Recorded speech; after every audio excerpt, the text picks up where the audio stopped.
Hello, mythical creature lovers. Welcome back and Happy New Year. I hope that you had a good vacation. You can see that Lamb Chops over here is a little worn out from celebrating. Well, today I want to start with a question for you. Why do you suppose it is that so many mythical creatures are a combination of one or more different animals? Why do you suppose that we would have so many of them out there?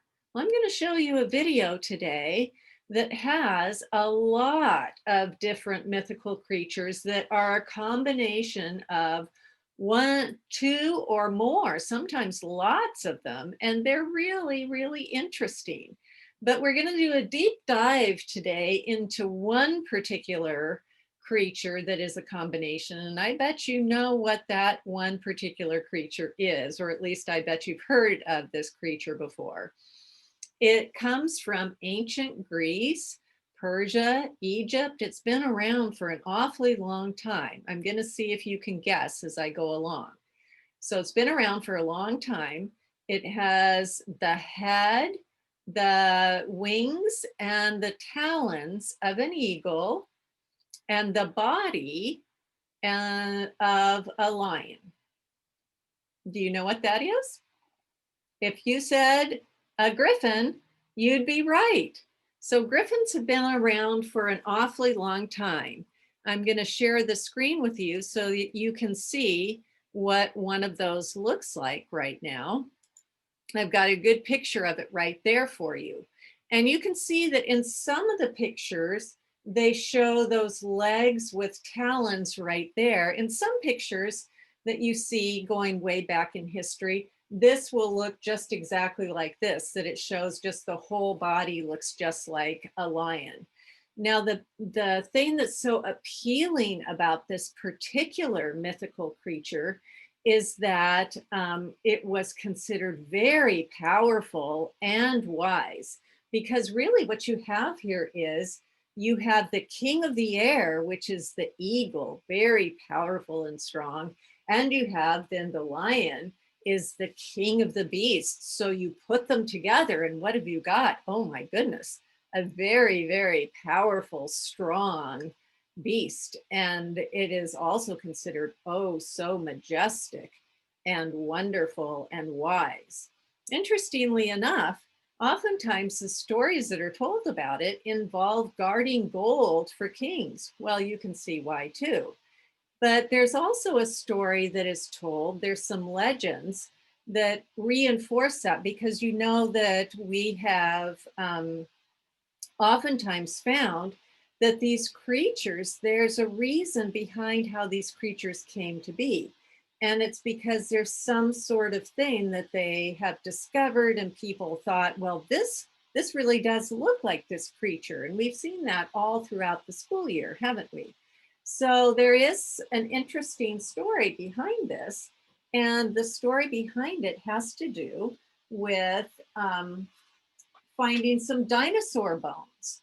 And so the dinosaur bones were in the Gobi Desert. Oh, I wanted to show you this beautiful drawing first. See this? Because the griffin was considered so strong and powerful and wise, and that it would be a protector against evil and ward off all kinds of evil. It was oftentimes pictured and still is pictured on crests and on swords and on shields. And so here's a beautiful drawing that, let me move it down a little more, that shows that on a shield. So oftentimes you still find those on flags. But getting back to the dinosaurs, you can see here that there's a, let me see. Oh yeah, I just didn't want to say the dinosaur name wrong. My children used to love reading about protoceratops, and I bet you have read about them too. So here's some long bones, and you can see how those long bones that were found, don't they look kind of like they could be the front part of the griffin, don't they? And they were found when people were searching for gold in the Gobi Desert. And this part too, they came across this head part of a dinosaur, of a protoceratops. And when part of it gets undug like that, do you see how that could look like the head of a griffin? So isn't that interesting? And so oftentimes we're seeing again how this kind of thing, people don't just come up with these ideas just out of their head. They're oftentimes because of discoveries of things, and then those ideas are expanded.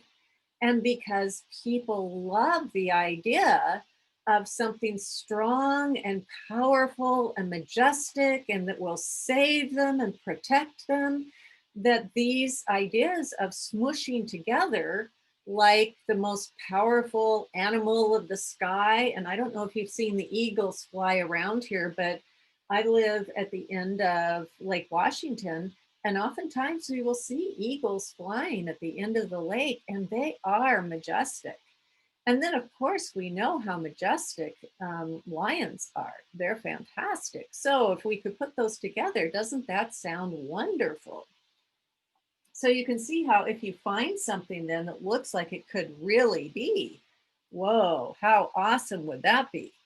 Well, there's been a real resurgence of the griffin and the popularity of the griffin recently, hasn't there? I mean, you can hardly open up a fantasy book or a game, play a fantasy game without a griffin in it, can you? Think of Gryffindor, right? And then a lot of fantasy games, they have them. It's interesting that they aren't quite often in the games, they aren't called griffins, but still they are griffins.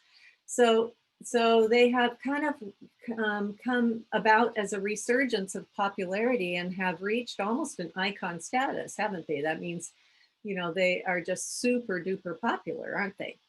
So this week, I hope you enjoy watching and learning a little bit more about griffins.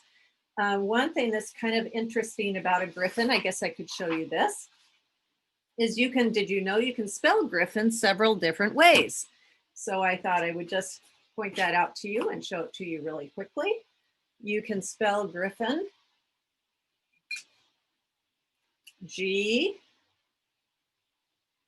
is that coming? Let's see if I can move this over a little bit more. Maybe I need a darker pen.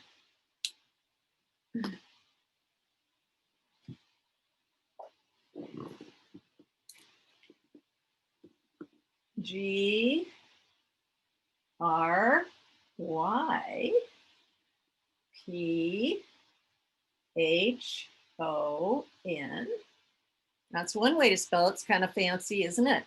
Or you could spell it G R I F F I N, or you can spell it G R I F F O N. So 3 different ways to spell it. And quite often there's combinations of that that you will notice that people are named from, like Gryffindor. You can see how it's just an adaptation of Griffin. I know somebody, it's a friend of mine that I've taught with before, and his name is Griffith. So that's from the name Griff. I mean, we call him Griff for short, but it's from the name Griffin. So there's sometimes combinations of that that definitely come from this magical, mythical creature. So I hope you have fun this week. Oh, I want to tell you one more thing. I'm going to put one more link on there that's a new type of art project this week that I think you might like. It's an origami project. And the origami project is in honor of the talons or the claws that are on the front part of the, hold on. You remember that there's this in the drawings, these talons or claws that go on the end of the front part that represent the eagle feet and the talons that eagles have. So I thought you might have fun making some origami claws or talons this week. So I'm going to put a link to that. And if you make any of those and put them on your fingers to show me your eagle talons, that would be a really fun thing to post. So, in the answer to your question, or my question at the beginning, why do people love mythical creatures that have multiple smooshed together animals? I hope you can answer that. And you might want to post the answer to those ideas in the link too in our discussion page. Why do you think they do that? I gave you some ideas today. And maybe you might think about that and put an answer to that as well today or this week as you're doing this lesson. So I hope you have a great week and I will see you next time. Bye-bye.